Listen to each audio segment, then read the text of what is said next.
John Stott. Kroz Bibliju od postanja do otkrivenja za godinu dana. Dan 39. Pasha.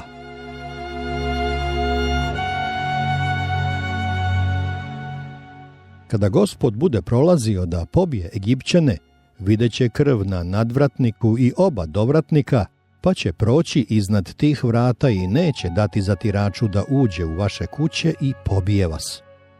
2. Mojsijeva 12:23.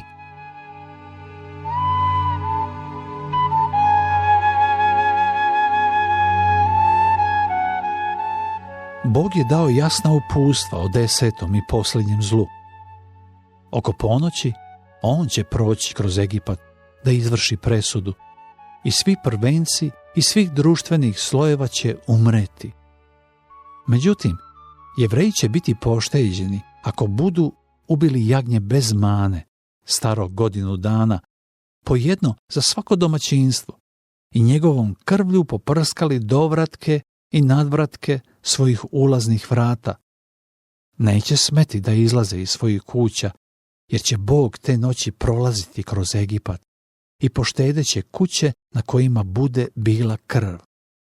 Ovaj praznik Pashe bit će početak jevrejske kalendarske godine i praznovaće se svake godine.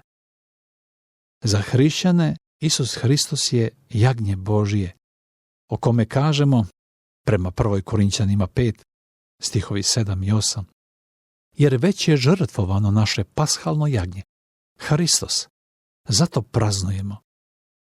Iz priče o Pashi možemo naučiti nekoliko istina. Prvo, sudija i spasitelj su ista osoba. Bog koji je prošao kroz Egipat izvršavajući presudu nad prvencima, zaobišao je jevrejske kuće i poštedeo ih. Nikad ne smemo zamišljati Oca kao sudiju, a Isusa kao spasitelja.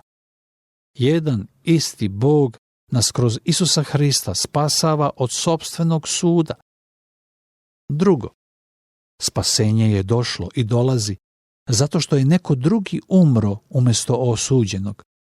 Pošteđeni su samo prvorođeni sinovi iz kuća u kojima je prvorođeno jagnje bilo ubijeno umjesto njih. Treće, krv ubijenog jagnjeta morala se poprskati nakon što je bila prolivena. Božanski dar se morao i mora se lično prisvojiti. Morala je da se vidi krv da bi porodica bila spasena. Četvrto, svaka porodica koju je Bog spasao bila je sad njegovo otkupljeno vlasništvo. Čitav njihov život sada je pripadao njemu. A tako i naš. Ovo posvećenje života Bogu navodi nas da ga proslavljamo. Život otkupljenog Božijeg naroda ga je neprekidno slavlje koje se obredno izražava pričešćem, koje je naš hrišćanski praznik zahvalnosti.